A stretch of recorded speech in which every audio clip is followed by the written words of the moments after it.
Um, Realism, it matters. Why the title? Well, I'll get into that. Art isn't just aesthetic. It's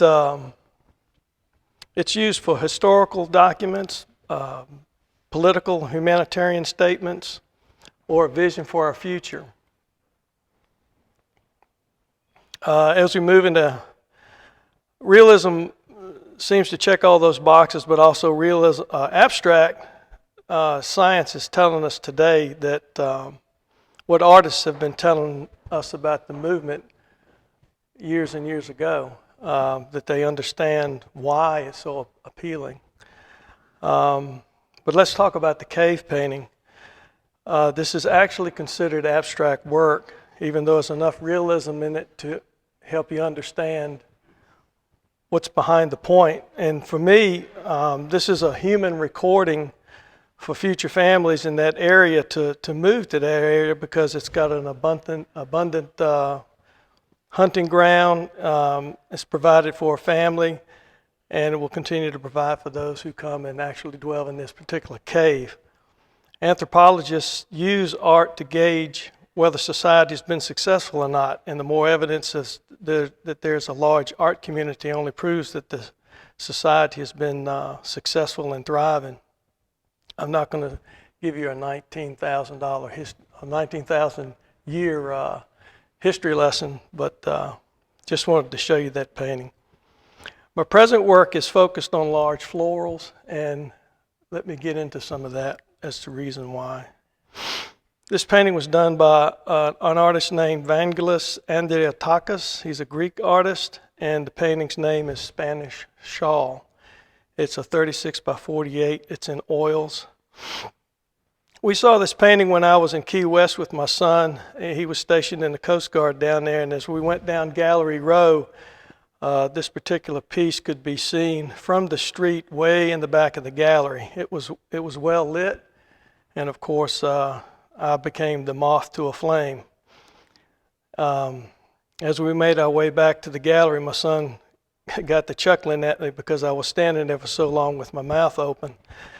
But there's also, and this was also one of the first times that I've had a true work of art affect me emotionally, as harsh as this one, not harsh, but as hard as that one did. Professor Richard Walter of the University of Southern California states that bad art is just simply boring, but good art or great art will actually change your life completely. It'll turn it upside down and transport you to the transcendent. It should change your life forever. Well, this particular painting planted the seed. And this painting cemented it. Before going to the Van Gogh exhibit at the National Gallery, I prepped myself a bit about Van Gogh and learned and understood some of the events surrounding his suggested suicide, and actually saw some other information that said that it might have potentially been an accidental shooting in which he refused to identify the perpetrators that shot him. Understanding, too, the mental illness issues that he dealt with while creating these works, I had a great empathy for this man. To be able to see the actual brushstrokes up close, the movement of the canvas, the paint on the canvas, his limitations of color range in this particular piece. And I'm thinking all along when I'm looking at it, all the things that was going on in his life at the time, it moved me deeply. It cemented in my mind the idea and the importance of an artist to continue in their work irregardless of their situation in life, and that my love for the flower could indeed be incorporated into this. These are some close-ups of the painting. As you can see, there's various colors within the brush strokes and a thick application of paint. Here's another example of the same painting. These close-ups are on the right-hand side of where the main bouquet is displayed. And what we're left with is a very beautiful mixture of thick paint placed in a canvas in a very meticulous way that represents the beauty and the joy that I feel when I see a bouquet of roses. A lot of folks don't know that Vincent was quite the experienced and a good realist before he got into a more modern approach to his paintings. And in this case, this could be considered a fairly good historical painting because it tells you during that time what people wore, what they worked on, that kind of thing. Professor Walter stated, "Great art can change your life completely, turn it upside down, and transport you into the transcendent, and it should change your life forever." Wouldn't it be wonderful if everybody could follow this golden rule? And I'm just showing you paintings that have affected my life. So this is another painting that Norman Rockwell put out that one of my favorite, that really helped push this nation, this entire nation, forward into a better good. This is another one of my favorite Rockwell paintings. A lot of folks said that Norman this was a poke of fun at Jackson Pollock, but the other folks that on my side of the camp would say, no, this is a nod of Pollock's work as an approval. Norman included both a Picasso and a Van Gogh in his most famous self-portrait.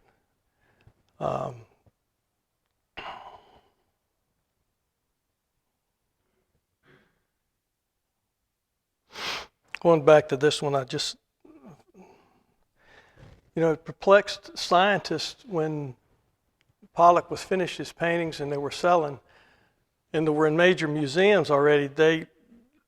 People that came by and looked at these works, they couldn't understand, well, what's capturing this audience? Why are people so enthralled at it? Why do they sit down and look at this for minutes, sometimes hours on end? It wasn't until Pollock passed away that scientists were able to actually test the idea why these people had these reactions. And they discovered that in Pollock's painting, he was creating fractals. And fractals is a part of science of the human brain, and it kind of comes from our ancient history when we would stand in the edge of a field of wheat, and the movement of the wheat has a nice rhythmic flow to it, similar to what you would see in a stream of water as the water is turning. These are fractals, and part of our early human brain was to say, oh, this is comforting. I know everything here is safe, and because all of this movement seems to be natural. Last week, when Uncle Fred saw a little disturbance in that, well, he got eaten by whatever was in that wheat field. So that's where this is all tied to as far as some of the abstract work we see today. And it's a part of our brains that likes it. As you see here, even Van Gogh included fractals in his skies, and of course there's the wheat field.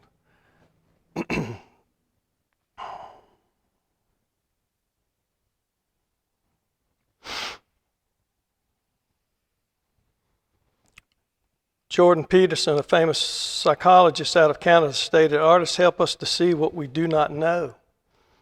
And in that case, Jackson Pollock was teaching us about fractals. And it wasn't until years later we better understand why these pictures made such an impact on our lives.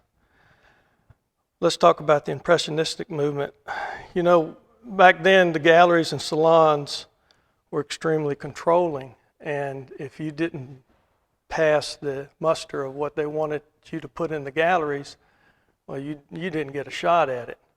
So when this group of French painters got together and said, well, we're going to rent out an old beat-up warehouse and throw our pictures on the walls and sell them, they literally had riots Could you imagine somebody today renting a place downtown, throwing some paintings up on the wall and creating such a stir that you had riots? I just always thought that was amazing. Peterson goes on to say that, and I'm paraphrasing, artists revitalize cities and they make things that are magnificent and beautiful. And as time marches on, even though the buildings decay, the art becomes more valuable. It opens our eyes to the transcendent, the beautiful, and it's an invitation to the divine. It's like you have stumbled toward the kingdom of God. So when you make a decision, an aesthetic decision to put art into your life, that's a beautiful and unbelievably worthwhile thing to do. Within that art comes the capacity to inspire motivation, to bring joy and happiness and lift spirits. It's a healing force within your home. He goes on to say, so stop thinking of art as an option. You can't live by bread alone. We live by beauty, we live by literature, we live by film, and we live by art. Literally, we cannot live without it because life is just too dismal and tragic in the absence of the sublime. This here is a good example of art coming into and where I live in Lynchburg, where art is being promoted in the downtown area, and it is bringing in people.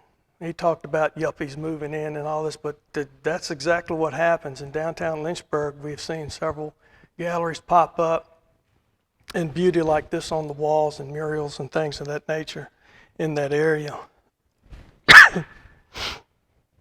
So, to wrap things up, what will our future generations think of us when they view our work that is created today? They'll understand that we collect things. We collect some very strange things. And the shortness of time, and we understand both the shortness of time and death. And it's depicted in this particular work. They will understand that we treasure our gardens. I'm not much of a gardener, but I love roses.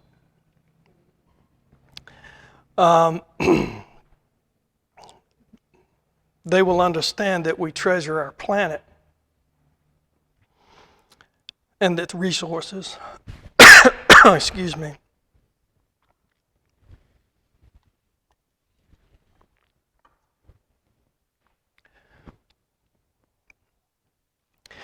And that we understand and care for our children and human life. So getting back to what Jordan Peterson stated earlier, which I included yet because, well, and I guess it's the time to say I'm closing up. So if you find a piece of art in this building tonight that moved you, that brought you to tears, that brought back a memory as a child, or brought any kind of healing to you, because art does heal, then buy it and take it home. And it'll enrich your life in viewing it every day. Thank you so much for your time.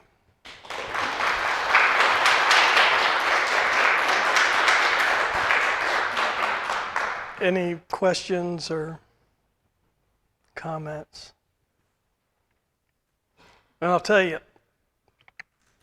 if you're here and you like the piece of Dennis's work, you better get it, because you're not going to see it at that price in 2 years. I'm going to tell you that right now. Go ahead, Dennis. The painting that you did at the houseboat on Smith Mountain Lake, Yeah. it reminds me of the same exact spot that some friends and I, we stayed on the houseboat for like a weekend back in 2019. It looks like the same spot where we stayed in, where we set the anchor for the night. So Yeah. that brings back some really good memories of just being on the lake with some friends and just having a good time. That's good. And I think that's one of my favorite pieces, but also the piece right there. I love the reflection. You take a picture. Yeah, thank you. That's pretty cool. I know it took some time to do that. It took a hot minute to do that. Well, they tell you that when you paint in a series, so I painted several Christmas-themed paintings, and with the gold and the purple, which are royal colors, and I tried to keep to those themes.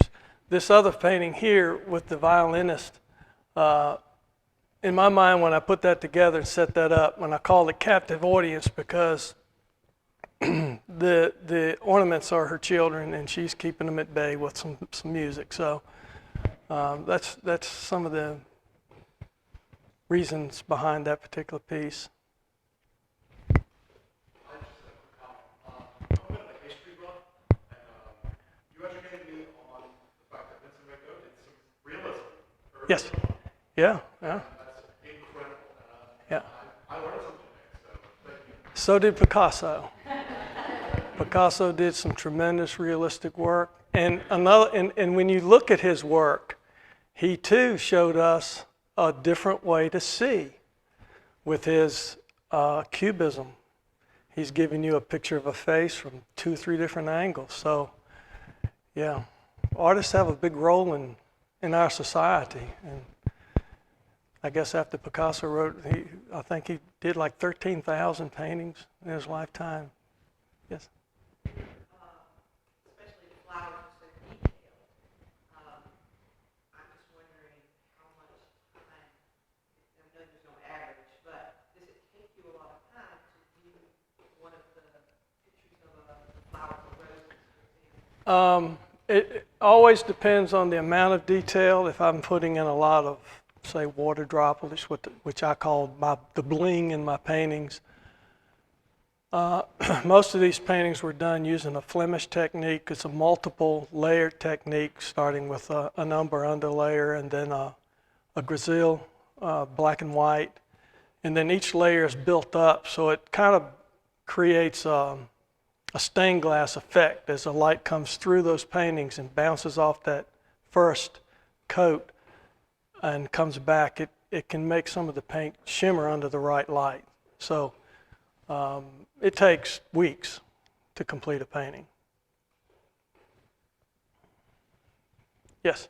Do you have any particular subject matter that you prefer over all the others, or you just equally love all the different subjects? I do love all the subjects, but the flower really touches me, and that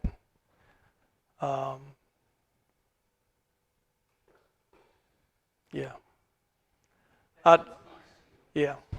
Yeah. That's why in this particular, this was probably this is the largest still life that I've done to date. I included elements, of course, of the flowers, but also I wrote up a little story, I think, when I posted it on Instagram, on Facebook, one of those places, referring to the title, Beauty and the Beast, the beast being, the angry, what beasts are, and that being surrounded by this beauty, he was reconciled with those things around him, and he took on the colors of royalty. There's purples and pinks in the shadow plays. I made a statement about the Buddha being happy, and Lisa the elephant was, trumpeting her joy, and but just in time, because when the clock struck 12 and the candle was blown out, everything in the painting became balanced, and we live in a better world for it. So that was the little story that I came up with as I was painting that.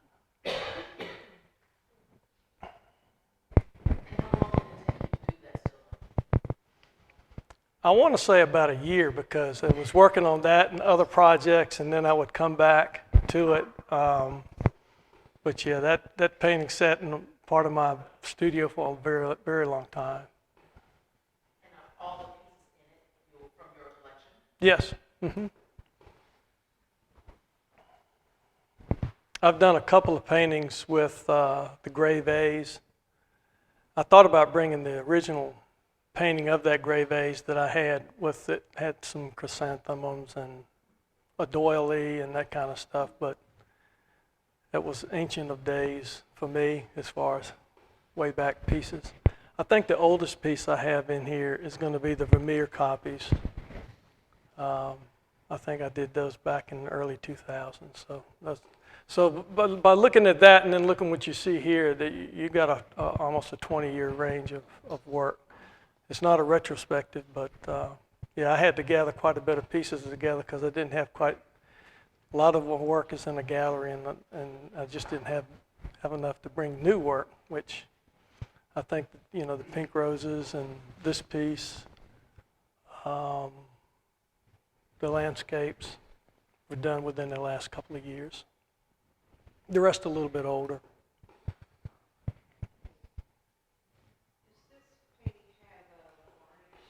Yes. Yeah, they're all varnished. I use a synthetic varnish. I used to use a Damar, but they're more difficult to remove, and when conservators have to take those off because they can yellow, they have to use stronger and stronger solvents to remove it, which could, in fact, get into the paint and then mess the painting up. So the new synthetic varnishes, they're quite good. They have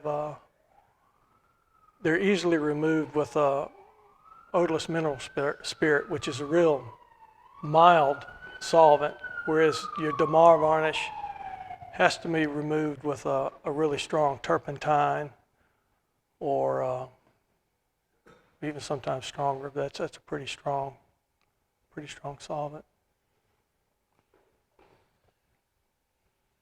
Well, thank you so much for coming out and being patient and listening to my stories.